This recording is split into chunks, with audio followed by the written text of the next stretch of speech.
Mais c'est vrai que forcément, moi, mon premier réflexe a été de me dire il faut que je sois le moins cher. C'est comme ça que je vais attirer des clients. Le problème, c'était pas moi, c'était pas ma façon de travailler ou ma façon de guider mon business, c'était que ma cible était différente. Si tu veux upgrader ta marque dans le high-end ou le luxury, il y a un moment ou un autre où forcément l'anglais va rentrer en ligne de compte. Je pense que tu as cerné un petit peu le personnage, pas trop la langue de bois.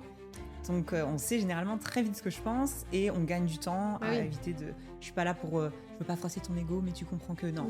C'est bon, on n'a pas que ça à faire, on n'est pas là pour enfiler des perles. Donne-moi la force, Seigneur, donne-moi la force d'accepter ce que je ne peux pas changer, de changer ce qui peut l'être et de savoir la sagesse de connaître la différence entre les deux. Tu sais, dans ta tête, tu sais, quand t'as l'impression de devoir ramer et de porter les gens sur tes épaules pour que ça aille vite, pour qu'on avance, t'attends des réponses, ça vient pas, ça rend fou.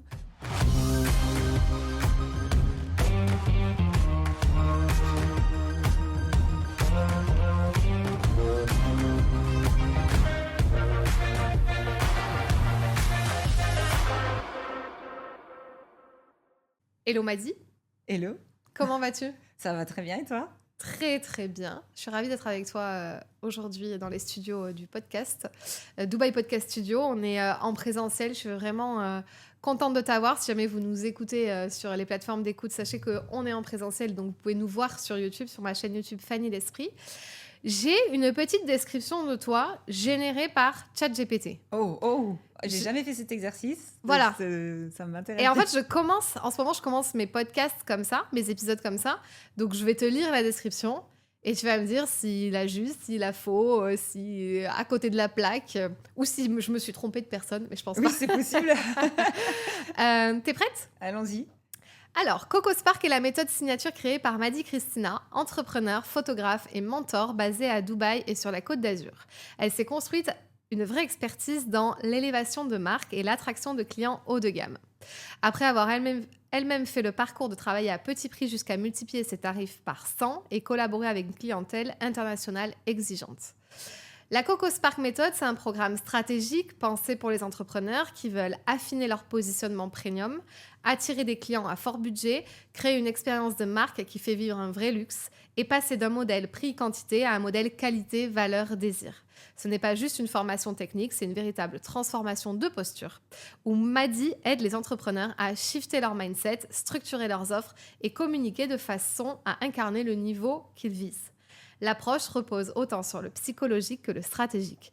Comment toucher les clients émotionnellement, bâtir une expérience mémorable et faire que l'offre se vende presque d'elle-même.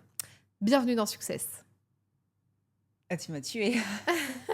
Écoute, c'est ChatGPT, donc ce n'est pas moi. Tu peux me l'envoyer, s'il te plaît, bien le sûr. script.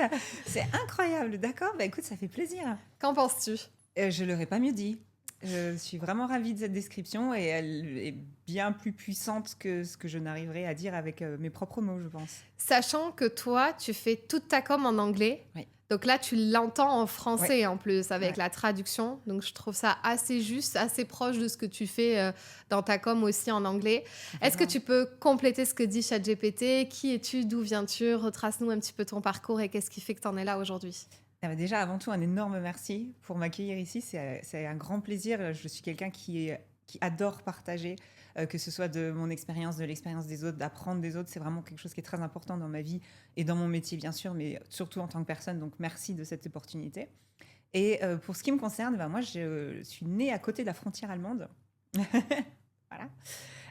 Et j'ai travaillé en tant que plein de choses, entre autres monitrice auto-école, etc. Bref, je me suis lancée en tant que photographe il y a 13 ans et j'habitais dans un endroit relativement modeste, on va dire, où culturellement, le prix était quelque chose qui faisait vraiment partie des critères importants quand on fait son choix en règle générale pour absolument tout dans sa vie, mais aussi pour son photographe, pour son mariage ou photographe en règle générale. Il y a 13 ans de ça, le marché était extrêmement différent, donc ça, c'est tout un autre débat, on va dire. Mais c'est vrai que forcément, moi, mon premier réflexe a été de me dire il faut que je sois le moins cher. C'est comme ça que je vais attirer des clients. Et ça a très bien fonctionné, puisqu'effectivement, on était sur un marché où le prix avait son importance. Je fournissais un travail relativement de qualité pour une débutante à l'époque. Donc tout matché pour que ça fonctionne. Donc ça a très bien fonctionné, ça a cartonné. On a très vite commencé à bouger un petit peu, aller plus vers le centre-ville, avoir des locaux plus grands, développer la marque, avoir une équipe, etc. Donc c'était super chouette. Sauf que c'est vrai qu'au bout d'un moment, ce mot magique qu'on dit scalable, c'est qu'à un moment, je me suis retrouvée au pied du mur en disant je suis au maximum de ce que les gens sur le secteur sont prêts à dépenser. Et en même temps, je vends mon temps d'une certaine façon, 1 heure de séance ou des choses comme ça. Donc, je ne peux pas me dupliquer à l'infini et avoir 3 équipes qui tournent par mariage, par week-end. On se transforme en usine. C'est pas du tout ce que je veux. Je veux Mm. garder un lien très proche avec mes clients, etc. Donc, j'ai assez rapidement, pas forcément rapidement, mais malheureusement, mais compris en parallèle de nombreux workshops, mentoring que j'ai pu faire, que le problème, c'était pas moi, c'était pas ma façon de travailler ou ma façon de guider mon business, c'était que ma cible était différente. Si je voulais commencer à monter plus dans mes tarifs, à avoir des images différentes, etc. On rêve tous de ces mariages sur la Côte d'Azur avec des paysages incroyables. Je me suis dit, ok, tu sais quoi? C'est parti, on y va. J'ai tout lâché. Je suis partie sur la Côte d'Azur. On m'a dit que j'étais complètement folle. J'avais un business qui tournait du feu de Dieu au Luxembourg, donc il n'y avait pas de raison. Je me suis dit, ah, c'est pas grave, on y va. J'ai envie d'autre chose. En parallèle, j'ai bougé sur Dubaï parce que les saisons des mariages sont inversées. Et je me suis retrouvée avec la possibilité d'avoir une clientèle quand même qui avait plus de budget et pour qui c'était plus important les photos de mariage. Principalement des Américains qui viennent se marier, entre autres, sur la Côte d'Azur. Covid arrive.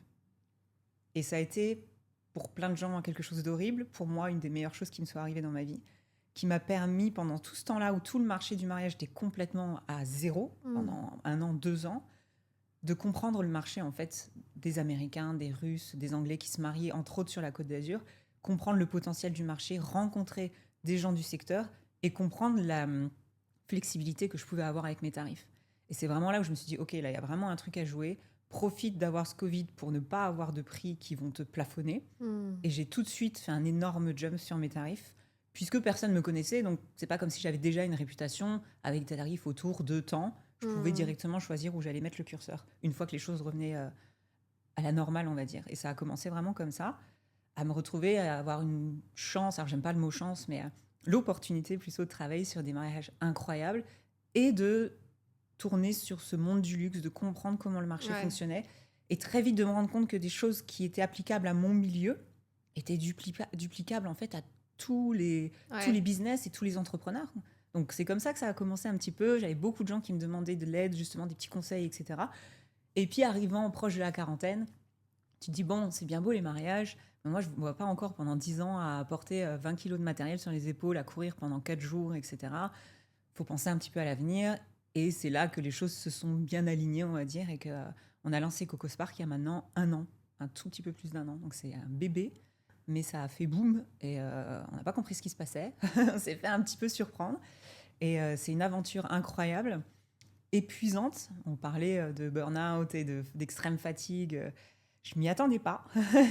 Mais j'ai appris énormément et je sais que le meilleur reste à venir. Donc, Ouais. c'est que du bonheur pour le moment. Ok, waouh, merci pour tout J'étais ça. Et c'est parfait. Non, mais c'est très voilà, bien. t'as le package. Par contre, c'est marrant, tu dis, je me suis lancée tout de suite en tant que photographe ou tu as eu des métiers avant? Tu as déjà été salariée ou Oui, j'ai été salariée, j'étais monitrice auto-école, Ah oui, c'est j'étais ça. assistante vétérinaire, j'étais Ouais. secrétaire de direction. Ouais, moi, j'ai eu 10 vies. Oui, parce que c'est pas forcément facile aussi. Je sais pas de quel milieu tu viens, par exemple, mais de se dire, bah, même juste photographe, de se lancer en tant que freelance à son compte, c'est pas forcément non plus hyper facile de se dire, je vais trouver des clients, je vais faire des mariages, etc. Et maintenant, en plus d'avoir après une renommée en tant que photographe dans les mariages, je sais pas, est-ce que tu peux nous en dire plus par rapport à ça? Est-ce que on t'a inculqué en tout cas l'entrepreneuriat? Est-ce que c'est toi-même qui as voulu? Quel est ton why un peu plus profond, on va dire, sur j'avais envie de me lancer, être à mon compte, être libre et faire des choses waouh, incroyables ou vues, quoi. Enfin, on Je avait... pense que, tu sais, il y a 13 ans, le marché était différent. Aujourd'hui, tu secoues un arbre des photographes, il y en a 10 qui Ouais, tombent, c'est c'est ça. ultra concurrentiel. Instagram a été le meilleur et le pire, en fait, de ce qui pouvait arriver à la photographie de mariage, entre autres, ou l'industrie de la photo. Ça permet aujourd'hui d'être booké par des clients à l'autre bout du monde parce qu'ils aiment ton style et ils t'ont vu sur Instagram, donc c'est incroyable. À côté de ça, tout le monde aujourd'hui peut être photographe. D'une certaine façon, si tu as un peu un œil, etc. Et si tu n'as pas un œil, tu peux l'éduquer parce que Ouais, tu vois c'est du clair. contenu au quotidien.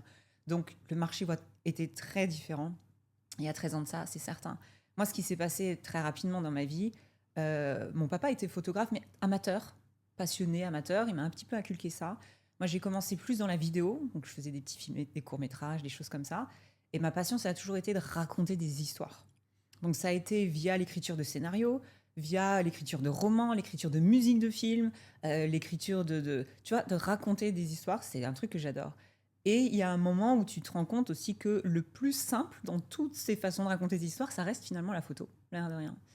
Et quand j'étais monitrice auto-école, mon papa est décédé. Et ça a été un électrochoc, entre guillemets, dans le sens, la vie est courte. Tu sais, tes parents, c'est tes piliers, c'est indestructible, tu vois, ils mourront jamais. Ben si, en fait. Et c'est vraiment le moment où je me suis dit, fuck it. Tu sais quoi, la vie est courte. Je me débrouillerai. Je trouverai toujours une solution. J'avais repris des études à côté, des études de droit, etc. Je me débrouillerai, ça va bien se passer. Et ça s'est très bien passé. Et le fait est que je suis une grosse bosseuse aussi, donc ça, c'est certain que ça m'a aidée. Et après, j'ai appris à la dure, quoi. J'ai vraiment... Et c'est ce que je dis en formation, je fais, les gars, toutes les conneries, je les ai faites. Donc, vous allez juste économiser des années d'erreurs et d'essais en travaillant avec moi, parce que tout ce que vous allez penser faire et qui ne va pas fonctionner, je l'ai fait. Donc, on va gagner du temps ensemble. Donc, ça, c'est à la dure. Et c'est pour ça que ça m'a pris 13 ans, peut-être, au lieu de... Aujourd'hui, quelqu'un pourrait le faire en quelques années, 2-3 ans. Et on a des gens qui pop comme ça et qui sont ultra successful très rapidement, parce qu'ils ont cette humilité de se dire, je vais apprendre de l'expérience des autres et se remettre en question. Et j'ai parmi mes clients des gens comme ça, et c'est un bonheur de travailler avec eux, quoi. Ok, merci pour ce partage, ouais, c'est cool. Donc on comprend mieux aussi d'où tu viens et comment tu en es arrivé là. Donc moi j'ai une question pour toi par rapport à tes activités, donc aujourd'hui plutôt sur la partie on va dire formation ou enseignement. Je comprends très bien le côté, je sors des sentiers battus, j'arrête la France et je vais un peu à Dubaï et je fais la Côte d'Azur et forcément tu te retrouves avec une clientèle qui est plutôt anglophone, plutôt high ticket sur des beaux mariages ou des choses comme ça. Et donc du coup, tu t'adresses de l'anglo, enfin à des Anglais, donc du coup toute ta com doit être en anglais, ton site, etc. Mais par contre, pourquoi avoir choisi de parler qu'en anglais au niveau de la formation? Et d'ailleurs, est-ce que tu as des clients français? Est-ce que ça te bloque pour avoir des clients français ou pas forcément, hein? On peut suivre des programmes en anglais, nous les francophones aussi. Mais du coup, pourquoi tu as fait ce choix-là au niveau plutôt de Coco Spark? C'est très simple. La proportion de francophones par rapport à la proportion d'anglophones dans le monde Ok. est aussi simple que ça. Et la deuxième raison est que si tu veux upgrader ta marque dans le high-end ou le luxury, il y a un moment ou un autre où forcément l'anglais va rentrer en ligne de compte. Donc, j'ai des gens, des francophones, des français francophones qui ne parlent que français, qui m'écrivent et qui râlent un petit peu en me disant oui, mais pourquoi tu ne fais pas en français? Je fais, mais pourquoi je devrais le faire en français, en fait? Ouais. Il y a un moment, il y a une certaine logique qui est que si tu veux monter en gamme, tu vas forcément te retrouver avec des clients internationaux. Et l'anglais, ça va juste être une base que tu es censé maîtriser. Si ce n'est pas encore le cas, apprends, comme on l'a tous fait. Et si c'est vraiment quelque chose que tu veux pas, sache que malheureusement, ça va te limiter à un moment ou un autre dans ton business. Si c'est OK pour toi, tant mieux, mais bon, c'est Ouais, dommage. peut-être qu'on peut préciser quel type de business t'accompagne parce que ce que tu dis là, c'est vrai et je le comprends et je l'entends parce que moi-même, je travaille dans l'hôtellerie de luxe et tu vois, tout de suite, je Exactement. vois tout de suite ça. Mais par contre, après, il faut que tu nous dises à peu près avec qui tu bosses, mais tu vois, dans le monde du coaching ou de la formation ou en tout cas du mentorat, on peut très vite payer des gros tickets. Et il faut aussi définis-nous peut-être qu'est-ce qu'un gros ticket parce que toi, dans un mentorat, on peut vite payer des 10, 15, 20, 30 000 euros d'accompagnement. C'est aussi vu dans le monde francophone, c'est peut-être un peu plus limité, c'est très niché, on n'est pas beaucoup peut-être à avoir des prix tellement high ticket. En tout cas, on les connaît tous, ceux qui font les prix high ticket, parce qu'on se connaît quasi tous. Dans le monde francophone, il y a les Suisses, il y a les Belges et il y a les Canadiens aussi du Québec qui peuvent pratiquer ces prix-là. Mais c'est vrai que ça peut être limité. Mais du coup, est-ce que tu peux préciser avec quel type de business tu as en fait, que tu formes, que tu accompagnes? Parce que c'est dans le coaching et le mentorat, ça me choque pas d'avoir des prix, tu vois, super high ticket. Mais peut-être que tes clients, eux, ils ont toute une autre cible et là, pour le coup, les francophones ne seront pas prêts à payer des prix high ticket. Mais même pas, en fait. Je pense que c'est même pas une histoire de tarif. C'est vraiment plus aussi un choix personnel, peut-être inconscient, qui a par rapport à cette mentalité. Alors attention, je suis vraiment désolée par avance si je froisse quelqu'un, mais cette mentalité très française qui est difficile en tant que quand tu es consultant ou des choses comme ça, ou tu fais du mentoring, où tu dois un petit peu lutter contre culturellement, on se plaint facilement, etc. Honnêtement, tu peux tout dire sur le podcast Success. Ils ont l'habitude. J'ai eu plein d'invités qui vivent ici à Dubaï et tout. Donc, je veux dire, le côté growth mindset, juste à un moment donné, il faut juste s'habituer. Et on sait que les Français, ils n'ont pas un growth mindset inné chez eux. Ça. Et que du coup, donc il n'y a pas de souci à ce que tu le dises. Donc, c'est pas évident de travailler en sachant qu'en plus, il va falloir te battre contre ton client. Alors qu'à la base, on est censé sait se battre ensemble pour avancer. Et c'est peut-être pas forcément quelque chose que j'ai voulu me mettre en plus en charge de travail. Waouh, Peut-être c'est inconsciemment, tu vois. hyper intéressant ce que tu dis parce que tu parles par rapport au closing, par exemple, de se battre au Je niveau. parle en règle générale, quand tu discutes avec eux, tu sens qu'il y a une vraie barrière mentale sur des choses qui disent mais non, mais c'est pas possible, jamais quelqu'un. Si je te le dis, en fait, si je suis là, des choses toutes simples qui sont que quelqu'un qui va remettre continuellement en question tout ce que tu vas lui dire. Et moi, dans ma logique, je me dis tu m'as payé quand même un peu de sous pour que je partage mon expérience et mon savoir avec toi. Si c'est pour tout remettre en question, me dire mais ça marche pas dans mon business à moi, mais ça marchera pas avec moi, mais ça c'est pas moi, en fait on va dans le mur, ça n'a pas d'intérêt, quoi. Et c'est vrai qu'en travaillant avec une clientèle peut-être plus internationale, inconsciemment, j'ai voulu m'ouvrir à des gens qui ont déjà un état d'esprit qui allait être plus facile à modeler ou plus facile à travailler, mais j'ai des Français dans mes clients et c'est intéressant parce que donc forcément ils parlent anglais puisqu'ils suivent aussi Eh oui. mes vidéos, etc. Et ils ont donc peut-être que c'est inconsciemment linké à ça, mais un état d'esprit très ouvert sur le monde, Ouais. très dans la remise en question, très humble et prêt à entendre la critique, tu vois, et à comprendre que même si ça fait 20 ans que tu fais ça, ben, peut-être finalement il y a une autre façon de faire qui peut être mieux. Donc c'est peut-être inconsciemment aussi un choix Ouais. qui va avec, quoi. Mais Je suis en c'est train de faire une hyper. introspection en même temps que Mais c'est je bien. découvre des trucs, c'est Mais génial. c'est hyper intéressant que tu le dises comme ça et il y a pas, de honte à le dire, tu vois, j'aime bien la façon dont tu le dis, cash. Des fois, ils comprennent pas, ils vont te projeter toutes leurs croyances limitantes. «Ah ben non, c'est pas possible». Moi, pour te dire, je les connais par cœur, hein. Ce sont mes clientes que j'ai en mentorat, qui vont mais c'est normal et moi aussi, je suis passée par le même Bien cheminement et sûr, parce que je suis 1000 passée fois, par le même cheminement que du coup, je leur explique bien maintenant. sûr. Mais c'est vrai qu'on les Français, on va avoir les couches et les couches et les couches au début, qu'il faut enlever et donc c'est peut-être plus long que la plupart des Ouais. gens. Du coup, est-ce que tu peux nous dire avec qui tu travailles? Quels sont les Oui, business que pardon. tu accompagnes? Non, c'est pas grave, y a pas de souci. Parce que je m'enflamme. Hein. Moi, j'adore ce que je fais. Je suis une vraie passionnée. Donc, tu m'ouvres Continue une comme porte, je ça. m'engouffre. J'ai vraiment tous les profils et c'est ce que j'adore.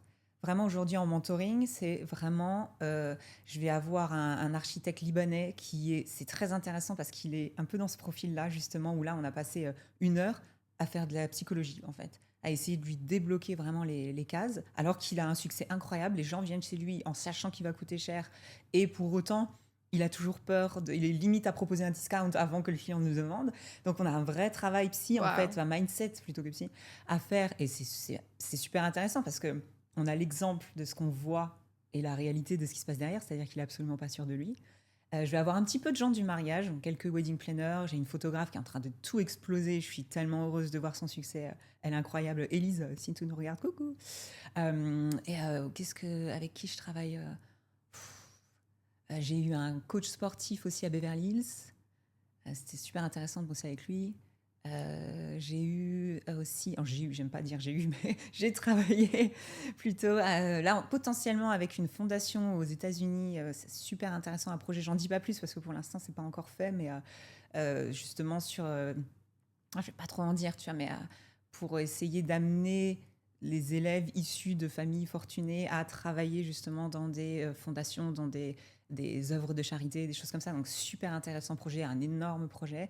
Ah oui, Il y a donc tu pas mal fais de aussi du diversité. B2B, Bien sûr. tu es intégré en B2B et c'est Et c'est ça. que du B2B en soi. Hein. Oui, oui, Ouais. mais le coach sportif, on comprend que lui, tu l'accompagnes plus individuellement Oui. à retravailler sa cible et son offre pour que ça corresponde aux étiquettes. Donc, du coup, tu travailles en one-one ou tu as un programme collectif au Coco Spark, c'est quand tu fais avec tes clients coaching sportif, par exemple, le coach sportif, tu revois tout en one-one avec lui ou tu fais du collectif, de la formation en J'ai un peu ligne? essayé tous les formats pour être Ouais, honnête.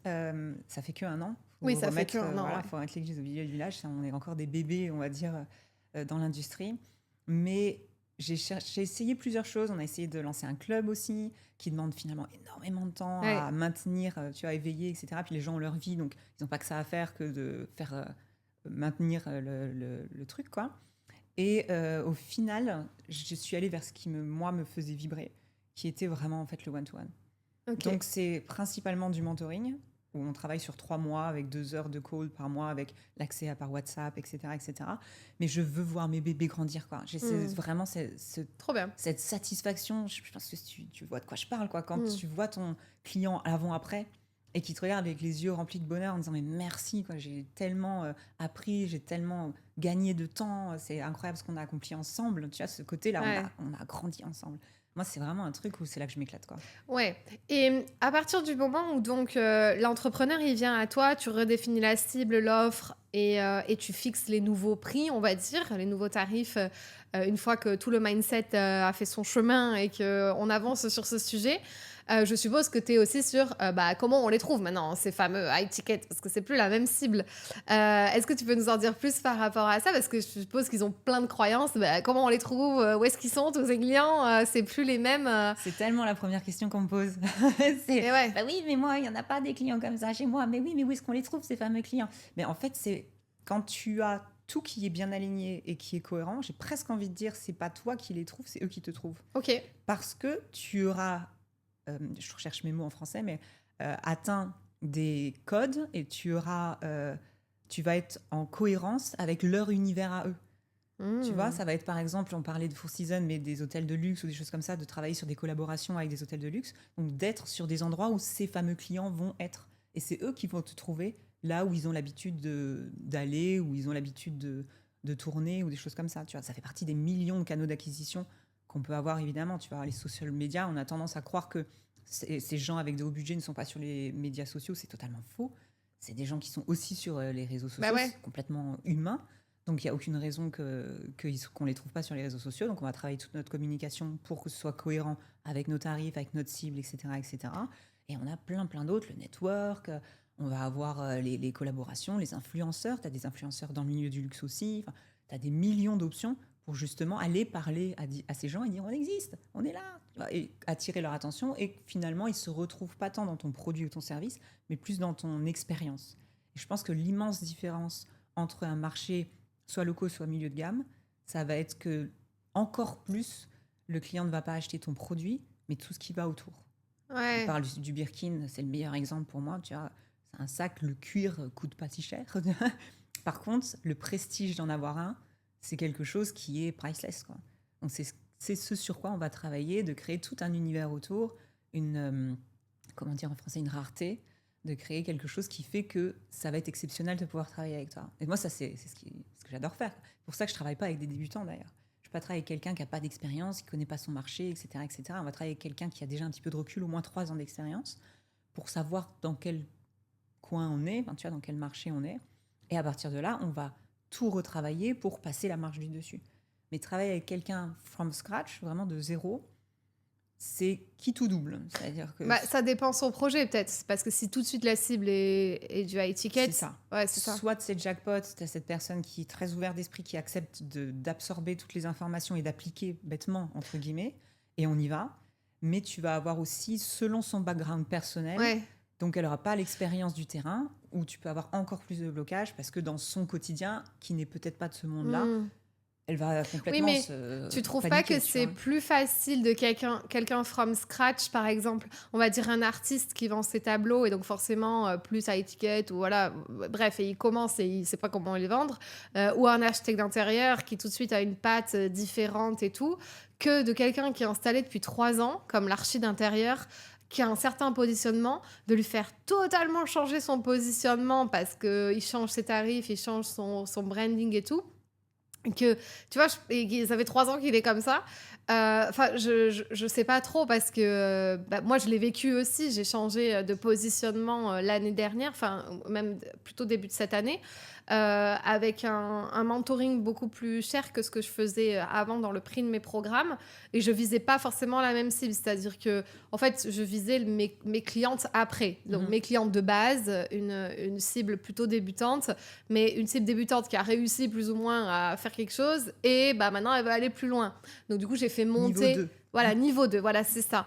Donc moi, je l'ai expliqué comme ça entre guillemets, ça a été facile, mais parfois et donc je le vois avec mes clients, parfois c'est dur parce que pendant 3 ans ou 2 ans, elles sont conditionnées avec une seule cible, un seul truc. Enfin, j'aimerais bien avoir ton point de vue sur ça. En fait, c'est qui tout double, ça dépend de leur background. Si c'est des gens qui sont issus d'un milieu modeste ou dans leur quotidien, ils ont toujours eu à faire attention à leurs dépenses, ça va être très difficile de les faire switcher dans un mindset entrepreneur. C'est-à-dire qu'en plus de devoir, tu vois, quelqu'un qui est déjà entrepreneur depuis plusieurs années, qui sait comment ça se fonctionne, tu dois juste le faire shifter de catégorie. Alors que Ouais, quelqu'un qui débute, tu dois shifter ton mindset en salarié c'est potentiellement clair. ou entrepreneur et en plus l'emmener Ouais, dans un milieu qui n'est pas du tout son ouais, quotidien c'est vrai. potentiellement. Donc ça dépend du background, ça dépend à quel point cette personne est malléable, est flexible, ouverte d'esprit. Euh, Ouais, c'est vrai. tu vois, ça dépend de beaucoup de choses. C'est pour ça que nous on prend le shortcut, tu vois, en disant ton Ouais. staff là, il est déjà fait. Tu sais comment on est un entrepreneur, maintenant on va t'apprendre Oui, l'entrepreneuriat dans le monde du haut de gamme et du luxe. ouais. Mais c'est hyper intéressant ce sujet-là. Je suis en train de réfléchir à mes prochaines questions. En fait, quand tu dis high ticket, c'est quoi? High ticket pour toi? Ça peut être 1 000 € pour un tout petit truc, je sais pas moi, un livre, j'en sais rien, qui Il y a coûte des livres 1 000 qui €. coûtent bien plus cher que 1 000 euros, Voilà, hein. c'est ça. Ouais. Enfin, c'est quoi? Est-ce que tu mets un minimum? Est-ce que c'est quoi pour À toi? étiquette, on va dire que ça va être déjà pas accessible à tout le monde. Je pense que c'est la première chose. Et ça va être où le prix va faire une différence dans la sélection de la clientèle. C'est-à-dire que tu as OK. effectivement les gens qui vont avoir le budget, les gens qui vont pas l'avoir, ou en tout cas qui vont se le donner d'une certaine façon, Mmh. tu vois. Et où, oui, effectivement, là, on va avoir un prix d'entrée qui va faire le tri, quoi. Donc, je pense que ça peut être un petit peu ça, le high ticket. Mais après, c'est très, très relatif à ton marché, à ce que tu vends. Ouais. Il y a des trucs, c'est high ticket, tu achètes une carte à jouer, j'en sais rien, à 10 euros. Ouh là là, c'est horriblement cher. Enfin, tu vois, donc, Mmh. ça dépend vraiment de ton marché, de ton industrie. Après, dans l'industrie du mariage, par exemple, pour ne parler que de ça, c'est très rigolo parce que je vais poser une question, tiens. Pour toi, c'est quoi un photographe de mariage? Le prix standard que, je sais pas, ta cousine a payé pour son mariage, un truc comme ça. Alors, un mariage de luxe ou un Non, mariage non, normal? non, Un mariage notre, normal? ouais, ouais, dans notre quotidien. Ben, je pense que vu que ça dure à peu près 2 jours, un mariage, et puis après il y a post-prod et tout ça, enfin moi je le valorise toujours en temps de J'allais dire, tu travail. réfléchis trop. Ouais, Pose-toi la question culturellement de ce que tu as vu. Puis toi, en plus, tu es d'un milieu où tu connais un petit peu les prix, donc c'est triché, tu vois. bah, Mais le oui, surtout commun que j'en des ai mortels, accompagné quelques-unes, ah mais oui, je dirais, minimum en fait, parce que j'en ai des wedding planners dans mon programme, ouais, ouais, donc tu es qui déjà sont un peu le pied dedans, hein. qui sont pas forcément, sur du high ticket, sur des gros mariages, quoique j'en ai une qui a fait un mariage à 100 000 là récemment, ouais, en fait, faut que tous les budgets, coordonnent à la fin, quoi. Je veux dire, faut pas que en fait, on va pas prendre un photographe qui va payer 10 000 € alors que le mariage, il en vaut 30 à la fin. Évidemment. Donc voilà, en fait, Évidemment. je pense que c'est La plutôt un moyenne ratio. française, Je pense que c'est 2 000, non? Un truc comme ça sur, ouais. le mariage La sur le moyenne française, week-end? on est entre 800 et 1 200 euros Ouais. sur un photographe Ah ouais, en j'allais dire France. 2 000, ouais. Et quand tu parles à n'importe qui, pour faire des grandes généralités, psychologiquement, en France, on ne dépensera jamais ou très rarement plus de, allez, 2500, 3500 euros pour son photographe de mariage. Ouais. Même si potentiellement on pourrait, psychologiquement, on a une barrière Ouais. à ce tarif-là. Nous, on va travailler sur des tarifs à partir de 14 000, 20 000, 30 000, 40 000, 50 000 euros, juste pour de la photo de mariage. On va travailler avec des wedding planners Ouais. qui font des mariages 500 000, 1 million, Ouais. 2 millions, 3 millions de dollars. Donc, il y a une barrière là, à l'entrée, qui Bah fait oui. que psychologiquement, si tu n'es pas prête à accepter que oui, il y a des gens qui sont prêts à payer ces prix-là Mmh. pour de la photo, et ben en fait, tu pourras jamais passer, tu vois, cette marche-là dans ta tête pour ton propre business. Donc c'est quelque chose, pour ça que je te pose cette question, c'est quoi le prix d'un photographe? Ouais. C'est dans ta tête, c'est 1 200 euros. Si je te dis, c'est quoi le prix d'un Ouais. photographe de luxe? Tu vas me dire 3 500 euros. Ben non, on a un photographe qui est Mmh. extrêmement réputé dans Oui, le oui. monde, qui est un Américain, qui prend 150 000 euros, Ouais. 200 000, voire plus par Bien sûr. mariage. Mmh. C'est jamais qu'un photographe de mariage. Ouais. Donc c'est que de la valeur perçue. Oui, mais du coup, alors, au-delà de... Tu les aides à travailler leur mindset sur, OK, vous allez augmenter vos tarifs. Mais là, ils vont te dire, oui, mais moi, je suis imposteur parce que mes photos, elles reflètent pas forcément la qualité aussi. Tu vois, ça peut leur... Mais tellement le prix est haut qu'ils se disent, mais il va falloir que je délivre, que je sois à 100%, 24 heures sur 24, disponible et tout. Tu vois, ils doivent te sortir tous les trucs du monde, ouais. En fait, premièrement, plus les clients ont du budget, généralement, moins ils sont Ouais. chiants. Mmh. C'est suis un truc d'accord. de fou. Parce que justement, ils mettent l'argent pour être avec quelqu'un de confiance. Donc à partir de ce moment-là, ils font confiance, quoi. Et c'est parti. Ensuite, on fait pas des transitions de fou, quoi. Je vais pas passer quelqu'un de 1000 $ à 10 000 ou 20 000 ou 30 000. Là, psychologiquement, ça va rupter. La transition, elle est beaucoup trop violente. Ça va que ce soit lui de son côté, Mm. ou alors on accepte qu'on repart à zéro, quoi, en espérant qu'il n'ait pas déjà une réputation derrière qui Mm. soit associée à un tarif un peu bas, tu vois. Donc, on va pas non plus y aller comme des ours. La photographe avec qui je suis en train de travailler, on a retravaillé ses prix, c'est-à-dire qu'on n'a pas juste rajouté 3 000 €, on a retravaillé son tarif horaire, on a recalculé ses coûts qu'elle avait sous-estimés énormément, et à partir de là, on arrive à des tarifs qui, lui, sont 20-30% plus élevés que ce qu'elle avait avant, ce qui lui permet de rentrer sur un autre type de clientèle, sur un autre type de marché, sur un autre type de mariage. Mm. Donc tu vois, c'est un petit peu tout qui va être lié ensemble. On part pas en mode alors moi je pense qu'on va rajouter 2-3 000 € ici et puis on va voir si ça passe et puis Inch'Allah, tu vois. L'idée c'est vraiment de se dire c'est global, c'est ton Ouais. positionnement global. Et en fait, c'est là que tu te rends compte, moi ça me fascine, hein, je pourrais en parler pendant des heures, mais que tout est lié. C'est-à-dire que mettre un gros prix, c'est pas comme ça que demain, soudainement, tu vas attirer une clientèle plus aisée ou qui a plus de budget.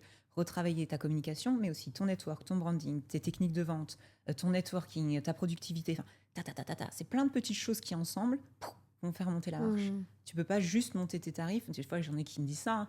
Je monte mes tarifs et puis ça se passe bien. Je dis, mais tu vas juste te prendre un mur en fait. Mm. Et je pense qu'il y a une course à être sur ce marché-là aujourd'hui, course au luxe. Tu vois, tout le monde veut être sur un marché où il y a plus de budget, ce que je peux tout à fait comprendre. Mais tu en as beaucoup qui se vautrent parce qu'ils augmentent les prix, ça marche pas, et donc ils redescendent. Mm. Parce qu'il n'y a rien qui reste qui était cohérent par Non. rapport à ça, tu vois. Donc c'est vraiment un tout qu'il faut aligner. Et c'est pour ça que quand j'ai des questions, oui, mais comment faire? Mais comment tu veux que je t'explique en une phrase? Ouais, c'est clair. Parce que je mets des mois, voire des années à travailler avec certains clients. Ouais. Et oui. Après, il y a aussi le truc que moi, ce que je fais, ce que j'ai fait pour moi et chez mes clientes, c'est que mon tarif est justifié aujourd'hui parce que j'ai plus de place en one-one, en Oui. fait. Ah bah ça s'appelle la scarcity, enfin la rareté, quoi, hein. Donc c'est Ouais. ce Du que- coup, j'étais obligée d'augmenter parce que c'est ce qu'on me demandait presque, enfin pas le plus, mais c'est ce qu'on me demandait beaucoup. Et donc, bah oui, ok, mais ça a un certain coût. Sache que les autres programmes qui ont plus de l'hybride, donc je l'ai fait comme ça. Mais c'est vrai que j'ai pas forcément le branding qui va avec ça. Et du coup, c'est mon autre question maintenant. Déjà, comment tu as appris? Parce que en fait, ça fait 1 an que tu as lancé Coco Spark. Avant, tu étais photographe, donc je veux bien que tu aies ton expérience, mais toi, comment tu as appris tout le business, en fait? Est-ce que c'est vraiment ton expérience terrain en tant que photographe qui fait que tu as tout noté en mode j'ai tout appris, j'ai tout noté? Est-ce que tu avais pris des mentors? Est-ce que tu t'es dit ouais, je veux trop retransmettre, je veux être mentor business moi aussi, etc. Parce que en fait, c'est pas forcément inné, même si tu l'as fait pour toi, d'augmenter tes tarifs et trouver des clients avec cette cible, de le redonner et le retransmettre avec une vraie méthode, etc. Non mais complètement, à 1000 fois, d'accord. J'ai investi des fortunes en mentorat, en workshop, Ok. en apprentissage en one-to-one, en ce que tu veux. Donc j'ai énormément appris, c'est pas tombé du ciel, faut pas se leurrer. Je regrette aucun centime de ce que j'ai pu dépenser, même si Trop bien. certaines n'ont pas mené, d'autres ont tellement balancé derrière, tu vois, que ça a fait l'équilibre. Donc j'ai dépensé des fortunes en mentorat, bien sûr. Et surtout, je me suis entourée d'entrepreneurs. Mm. Dans le monde du mariage, on a cette chance que tu peux pas être tout seul, en fait. Tu as forcément le DJ, la wedding planner, le catering, le traiteur, le mec de la lumière, etc. Donc déjà, tu pivotes, tu gravites avec des entrepreneurs autour de toi. Généralement, on a tous un peu les mêmes problématiques. Mm. Pendant le Covid, j'ai eu soudainement beaucoup de gens qui avaient du temps. Tu sais, tiens, je referai bien mon website, tiens, je retravaillerai bien ma com. On a que ça à faire, de toute façon. Et complètement spontanément, j'ai des gens qui m'ont écrit en me disant, tiens, écoute, j'aimerais bien en profiter pour faire un petit one-to-one avec toi, si tu peux un peu m'aider, etc., me donner des conseils. Ah. Et ça s'est au départ fait comme ça. Et je me suis rendu compte que ce que je disais, c'était pas si bête, bizarrement. Et ça avait un impact en face et ça fonctionnait, a priori, quoi. Donc, au fur et à mesure du temps, tu crées une méthode, tu vois, tu crées une logique dans ce que tu fais, un process dans ta formation que tu peux dupliquer en l'adaptant un petit peu, bien sûr. Mais c'est comme ça que tout a commencé, tout simplement. Ah ouais. Enfin, tout simplement. Trop bien. Les 40 ans commencent à sonner vive le Botox. Mais ouais, ça n'a pas été... Et les techniques de vente, donc là, tu parlais tout à l'heure de... T'as dit plein de trucs à la en J'ai même dit temps. beaucoup de choses. Et on est passé vite dessus. T'as parlé de branding, t'as parlé de networking, donc la com sur les réseaux. Pour toi, c'est vraiment un tout où il y a des méthodes très spécifiques pour aller trouver des clients high ticket. Parce que, tu vois, influer le luxe et le high ticket en com, Ça veut dire quoi en fait? Faut que tout, je sais pas moi, que tout ressemble à, je sais pas, que ton site ressemble à un truc d'agent immobilier de luxe, tu vois? Comme on peut s'imaginer ou s'habiller en noir, blanc, gold, tu vois? Or, enfin, c'est ça. Est-ce que c'est ça, tu vois? Ou pas forcément, pour justifier après que quand on va avoir un appel, on va dire, enfin, on va justifier ces tarifs-là, tu vois? Est-ce que ça passe par un branding ultra luxueux, ou pas forcément pour toi? Je pense que c'est pas négligeable. Faut pas Ouais. se leurrer non plus. Si tu as un site infâme avec une écriture papyrus, enfin tu vois, et des petites images de banque d'images, Jaune et violet. ouais, ça va être un peu compliqué derrière de justifier des tarifs. Mais bon, ce n'est pas impossible, hein. Je veux dire, dans le Ouais. luxe, on a vu des choses bien plus folles que ça. C'est toute une histoire de perceived value. Je me permets une petite anecdote. Je ne sais pas si tu as vu cette vidéo tournée sur les réseaux sociaux qui est, pour moi, c'est gold. C'est justement une étude qu'ils ont fait, un cas social, enfin, je ne sais plus comment on appelle ça, mais ils ont fait une expérience sociale, voilà, où ils ont pris plein de chaussures, mais à 5 balles la chaussure, mais ils ont créé un pop-up store juste le temps d'une soirée et ils ont tout fait la déco comme si c'était vraiment un shop de luxe, quoi, une boutique de luxe de chaussures. Donc chaque chaussure était bien mise en Ah valeur. ouais! Tu l'as vu passer ce Ça truc-là? me parle, Et ils ont ouais. invité plein d'influenceurs, ils ont mis des étiquettes avec du 1000, 2000 $ par chaussure, etc. Et ça a fonctionné de ouf. Ouais. Alors qu'en fait, les chaussures, c'était du Chine, quoi. Tu vois. Et derrière, moi, cette vidéo, pour moi, ça vaut de l'or. De dire, quel que soit ton produit, quel que soit ton service, Mmh. je dis pas qu'il faut faire de la merde, attention, hein, ça c'est aussi fait partie de mes red flags, les trucs, si je sens qu'en face, on n'est pas aligné là-dessus, ça va pas le faire. Mais l'importance de l'expérience, de la valeur perçue autour de ton produit et de ton service, Mmh. c'est ce qui va pouvoir justifier ton tarif. Et je me suis complètement enflammée par rapport à ta question de base qui était est-ce qu'il y a des codes bien précis, différents du mass market, là, tu sais? Oui, évidemment, qui vont faire partie de cette perceived value et qui Ouais. vont, enfin, cette valeur perçue et qui vont pouvoir justifier qu'on ait envie de dépenser autant d'argent chez toi. Mmh. Et tu vois, la photo de mariage, c'est un bon exemple, c'est jamais qu'une photo. Ouais. C'est très personnel. Si on aime le style ou on n'aime pas le style, à la fin de la journée, c'est une photo faite avec un appareil photo, avec un humain qui a cliqué dessus. Tu vois. Mmh. Pourquoi est-ce que pour un photographe, tu es prête à payer 1000 balles et encore ça te fait mal? Et pour faire Mmh. venir le photographe dont je te parlais des États-Unis, tu vas payer 200 000 euros. Ouais. C'est jamais qu'une personne à la fin de l'image qui clique sur un bouton. Tu vois. Donc, Ouais, mais comment en fait, parce que tu dis tout à l'heure, tu as dit quelque chose, faut aussi qu'ils viennent à toi, ces clients-là. Donc par la com, je peux comprendre. Par la com, voilà, je peux comprendre, bam, tu es trouvable sur les réseaux, sur Instagram, ou tu fais de la pub ou n'importe.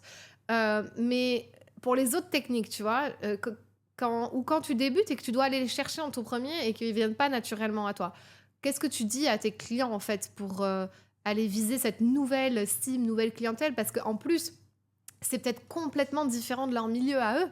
C'est-à-dire qu'ils côtoient pas des gens qui en sont prêts à payer de telles sommes. Et donc, du coup, bah, ils peuvent se dire ah, purée, si je dois aller en networking, mais bon, voilà. Qu'est-ce que tu leur dis, en fait, de faire, entre guillemets, pour qu'ils soient trouvables ou en tout cas qu'ils trouvent leur premier client? en fait, c'est simple. Tout est simple, tu vois. C'est ça. Évidemment, voyons, il suffisait de le faire. Euh, Construisons les bases solides, construisons une bonne marque solide avec Ouais. des valeurs propres, avec une image de marque clean qui représente exactement ce que tu veux diffuser au monde, on va dire, le type de clientèle que tu vas attirer, etc. Une fois que ça c'est fait, là seulement tu peux aller networker. J'ai énormément de gens qui veulent aller networker en premier. Je dis mais tu vas arriver devant telle personne qui Mm. représente tel hôtel ou tel service ou etc. La première chose qu'il va te demander c'est ah bah, montrez votre Instagram, votre site, votre carte de visite, etc. Il n'y a rien qui est cohérent et tu t'es cramé, c'est fini. Tu ne Mm. pourras plus revenir. Ah, mais j'ai refait mon site, ça y est, vous pouvez regarder. Enfin, on est dans le luxe, tu vois. Non, en fait, ça passe pas. Des choses qui pourraient passer, on va dire, en plus mass market. En luxe, t'as encore moins deux occasions de Mm. faire une bonne première impression, tu vois. Donc, nous, on va vraiment travailler ça à fond. Une fois que ça c'est fait, que le discours il est rodé, qu'on a vraiment bien compris le mindset dans lequel on partait, là, on va aller networker. Et le truc, c'est que on a tendance à croire que oui, mais je sais pas où. Pose-toi 2 minutes et pose-toi la question de ton client idéal là qu'on a passé tout ce temps à définir. Il va où? Il va dans quels endroits? Il va dans quel club de golf? Il va dans quel club? Le Rothschild, pas le Rothschild, le Rotary Club, le Rothschild, moi ça y est. Le Rotary Club, tu vois, il va dans quels endroits selon la cible que tu as définie. Il y a un truc qui est très intéressant de nos jours, c'est que des clients qui ont du budget, tu en as 100 types différents. Ouais, c'est ça. Tu vas avoir, comme on disait, les familles aristocrates, etc., qui vont avoir certaines valeurs, qui vont pas aller n'importe où, qui vont côtoyer un certain environnement, si on peut dire. Tu vas avoir, je parle toujours avec un peu de sourire, des Russes, parce que c'est très cliché, tu vois, mais qui ont peut-être pas les mêmes goûts, qui vont pas aller aux mêmes endroits, Ouais. qui sont pas dans le même type d'élégance, on va dire. Tu vas avoir cette jeune génération d'entrepreneurs ou d'influenceurs, mais qui, l'air de rien, va brasser beaucoup d'argent et va être très show-off, donc va aimer les choses un petit peu plus exubérantes. Définis ta cible en premier, quoi. Et à partir de là, si tu vas aller miser sur une clientèle aristocrate ou sur une clientèle d'influenceurs fortunés, tu vas pas du tout communiquer et aller aux mêmes endroits et aller les chercher de la même façon. Ouais, alors prenons un exemple concret, étude de cas. On prend, on prend une cible, je sais pas, d'entrepreneurs fortunés qui ont réussi ou qui réussissent tout court leur boîte ou qui ont fait un exit ou je ne sais quoi. Et on veut leur vendre notre service. On veut leur vendre notre... Donc là, tu parlais de golf. Admettons, ils vont au golf. Mais moi, je fais quoi? Je vais apprendre le golf ou je vais au lounge, club, mais je vais faire quoi après? Je vais leur parler? Tu prends une subscription au golf? Ok. Mais bien sûr. Non, en fait, c'est là que nous, on se met des barrières. Ouais, parce ouais. que tu me dis ça en rigolant et moi, je te dis évidemment. Ok. Si tu sais que ta target, là on a pris un exemple très très large, tu vois, un peu dessiné quoi, mais si tu sais que ta target elle sera au golf club à Dubaï le mercredi après-midi, tu vas te prendre une subscription au golf club et tous les mercredis après-midi tu vas au golf. Et si tu te sors un petit peu les doigts pour être vulgaire, mais tu vas aller discuter avec les gens, tu vas aller sourire, tu vas aller te renseigner un peu, tu tournes autour, tu restes dans le coin. Il y a un moment forcément les connexions vont se faire, tu vois. C'est des clubs, ça fonctionne comme ça, tu vois. Donc c'est aussi de savoir exactement où, quand, quoi, quand, comment, d'où l'importance, et ça je le répète jamais assez, de se dire c'est qui mon client parfois. Ouais, c'est ça. Et je pense que c'est un truc, moi ça me fait un petit peu sourire parce que j'étais la même, enfin tout ça, c'est pour ça que je dis toutes les erreurs, je les ai faites. De dire moi je veux juste des clients qui ont du budget ou qui... Non, en fait. Faut être très précis. On va se noyer en fait à faire ça, tu vois. Ok, et alors, autre étude de cas, donc on va pas aller au golf club tout de suite, mais on va sur LinkedIn. Okay. On a repéré, donc déjà on n'est pas sur je vise un truc général. J'ai déjà fait un échancrage, je sais qui c'est que je veux viser et je sais qui c'est que je veux comme client. Déjà, ce travail-là, si vous le faites très précisément, c'est déjà très bien, parce que la plupart des gens ne le font pas. Ouais. En tout cas, je sais que je veux tel entrepreneur qui a tant réussi. Comment je fais pour qu'il le lise, mon message? Parce que je sais pas, moi, à quel golf il va, ou je sais pas même pas s'il joue au golf, tu vois. Mais je sais que je veux lui, en tout cas, comme client, ou futur client, ou partenaire, ou peu importe. Je l'ai sur LinkedIn, il est devant mes yeux. Admettons, on a même connecté, je peux même lui envoyer un message, mais tu vois, comment ne pas passer à la trappe et comment obtenir ce rendez-vous, ce call, ce next step, en fait? En fait, le truc, c'est que bien sûr, il n'y a pas de recette magique, c'est du cas par cas, etc., etc. Mais il y a un petit truc que j'ai remarqué dans tout ce qui est justement comment avoir ce premier contact, parce que j'ai énormément, comme tout le monde, de gens un peu timides, mais comment je fais le premier pas, etc. C'est que dans ton quotidien, analyse ton propre comportement. Je pense que toi, comme moi, comme nous tous, des messages sur LinkedIn de gens qui essayent de nous vendre un truc, on en a 30 par jour. Je réponds même plus, pour être honnête. Je sais que c'est très mal et ça va contre toutes mes valeurs parce que je suis la première à dire la personne a fait l'effort de. Le moindre des choses, c'est de lui répondre même si c'est merci, bisous. Copier-coller. Au bout d'un moment. Oui, je sais, mais j'essaye toujours de me dire je pourrais être la personne de l'autre côté qui a envoyé un message et qui se prend un vent et c'est jamais agréable, tu vois. Donc bon, ne fais pas aux autres que tu n'aimerais pas qu'on te fasse, tout ça. Bref. Il y a un petit truc que j'ai remarqué, c'est que les vraies connexions ne sont jamais à travers du business pur. C'est-à-dire dans ce cas de figure, par exemple, quand tu essaies de connecter en frontal comme ça, dans le sens, tu arrives, tu dis bonjour, voilà, je fais ça, je pense que ça pourrait vous être utile, n'hésitez pas à me contacter. À moins qu'en face, t'es vraiment, il semble que quel timing, c'est exactement ce que j'étais en train de chercher en ce moment, donc génial, allons-y. Ce qui peut arriver, on va dire, c'est quelque chose de possible. C'est très difficile d'attirer l'attention de quelqu'un et de lui dire je vais créer un besoin que tu savais pas que tu avais. Ouais, bah et en fait, on va pouvoir travailler ensemble là-dessus. C'est chaud, quoi. Par contre, d'arriver par un biais qui va être différent, qui va être l'humain, c'est là que, personnellement, j'ai souvent réussi à m'ouvrir des portes. Ce qui est, par exemple, trouver des points communs. Alors, je sais que c'est tout bête, je prends toujours mon exemple parce que je suis un cliché ambulant. J'adore les chiens et j'adore les chaussures. S'il y a deux choses dans ma vie, mon chien et mes chaussures, c'est ma vie. À partir de là, si demain, quelqu'un arrive en me disant « Mon Dieu, j'ai vu des photos de ton chien », je donne la recette là pour me faire harceler, tu vois. Si demain, tu me dis « J'ai vu des photos de ton chien, regarde, où est-ce que tu l'as eu ?» Enfin, on commence à parler chien, c'est bon, tu me tiens, quoi. Et à partir de là, c'est la meilleure façon de rentrer en contact avec moi. Et après, potentiellement, de dire « Tiens, au fait, j'ai vu que tu faisais ça. Peut-être que je peux t'aider là-dessus. » Je vais pas couper la conversation au Trop milieu smart, ouais. alors qu'on est lancé déjà sur un sujet qui à la base me passionne. Je t'ai montré que j'étais sympa, je vais pas devenir une garce en une seconde en te ghostant, tu vois. Au pire des cas, je vais dire ça m'intéresse pas dans l'immédiat, mais on reste en contact. Mais tu as ouvert une porte en tout cas. Tu vois. Et tu peux pas du jour au lendemain, où c'est très rare, je pense, surtout sur les réseaux sociaux comme ça, arriver, boum, vendre un truc, sauf si, comme on disait, le timing il est parfait. Donc ça marche à peu près pour tout. C'est surtout sur LinkedIn, les gens, tu as déjà leur nom, tu peux les retrouver sur d'autres réseaux sociaux plus informels, sur Instagram, etc. D'aller un petit peu voir ce qu'ils font dans leur vie ou leur passion, ce qu'ils aiment, etc. Te trouver des points communs. Et c'est une porte d'entrée, je trouve, qui est plus facile à ouvrir que de les attaquer en frontal sur j'ai un truc à te vendre. Quoi. Après, ça marche pas à tous les coups, bien sûr. Tu peux passer pour une psychopathe, mais il faut le faire subtilement. Mais je pense que c'est aller sur l'humain. Et on aime travailler avec les gens qu'on apprécie et avec qui on a des valeurs en commun. Donc c'est peut-être plus facile derrière d'arriver en disant tiens, au fait, il se trouve que j'ai peut-être la possibilité de régler l'un de tes problèmes. Trop intéressant. Trop intéressant. Dans tous les cas, il faut tester. Ouais. Enfin, moi, tu vois, j'en ai fait un peu mon expertise aussi sur oser se vendre, oser se pitcher. Et donc, je sais pas si tu sais, le setting, tu connais forcément.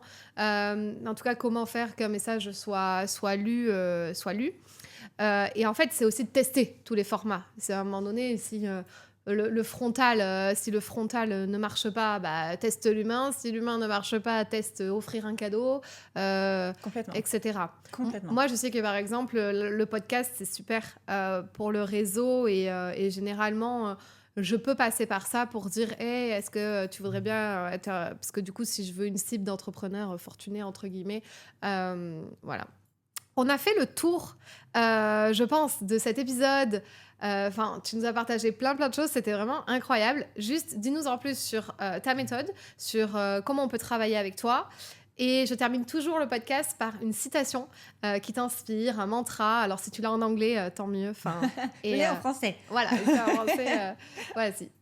Écoute, pour travailler avec nous, c'est plutôt simple. On a deux façons de faire. On a soit un cours en ligne directement, donc tu l'achètes simplement, tu le regardes à ton rythme.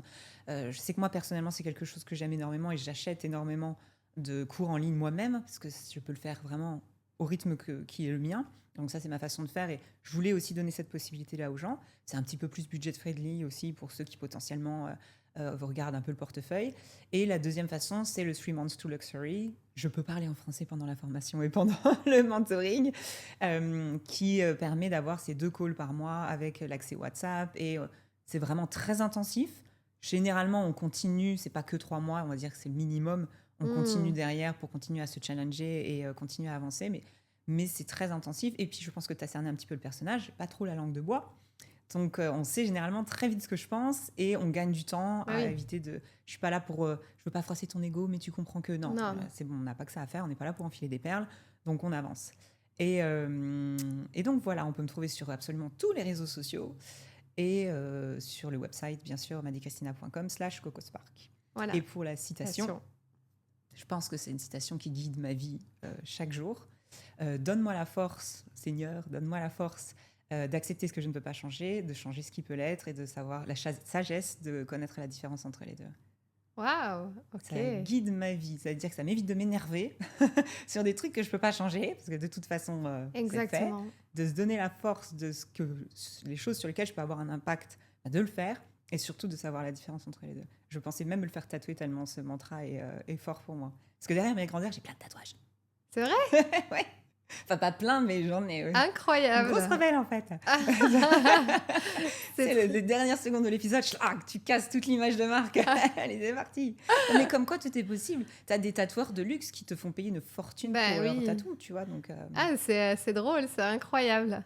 Ok, et toi, juste, je t'ai pas posé une question. Non, j'ai pas de tatouage. Je t'ai pas posé une question. Ça fait pourquoi t'es venue à Dubaï? Ah oui, t'es venue à Dubaï pour le côté photographe avec les mariages. Et pourquoi t'es restée? Est-ce que t'aimes? Qu'est-ce que t'aimes ici? Et qu'est-ce qui te fait rester, en fait, au final? Qu'est-ce qui te fait rester? Après, peut-être une famille, j'en sais rien. Non, même pas, mais c'est la seconde où j'ai posé le pied à Dubaï il y a 7 ans. Je me suis dit, les gens, ils vont aussi vite que moi. Tu sais, dans ta tête, quand tu as l'impression de devoir ramer et de porter les gens sur tes épaules pour que ça aille vite, pour qu'on avance, t'attends des réponses, ça vient pas, ça rend fou. Ici, soudainement, je me retrouvais entourée de gens qui... ça y est, ça bouge, il se passe des choses, on avance vite, on va tous dans la même direction, on est tous là pour le growth, tu vois. Et cet état d'esprit-là, moi, ça me nourrit, quoi. Et là, j'ai passé tout l'été en France Et à un moment, je commençais à parler aux arbres, j'en pouvais plus. J'ai dit, il est vraiment temps de... Mais vraiment, quoi. Et ma maison, en plus, elle est au milieu de nulle part. Il était vraiment temps de revenir. Et depuis que je suis là, tu vois, l'énergie, elle explose, le business explose. C'est Trop un bien. terreau ultra fertile pour On est entrepreneurs. d'accord. Trop bien. Merci. Merci à toi, un immense merci à toi. J'ai appris plein de choses en parlant. C'est hallucinant. Avec plaisir. T'as ce Tu super pourras pouvoir. revenir pour une prochaine thérapie si tu veux. C'est ça, tu as un super pouvoir, honnêtement, c'est incroyable. Merci 1000 fois. Quoi. Avec plaisir et puis à très vite. Oui, j'espère.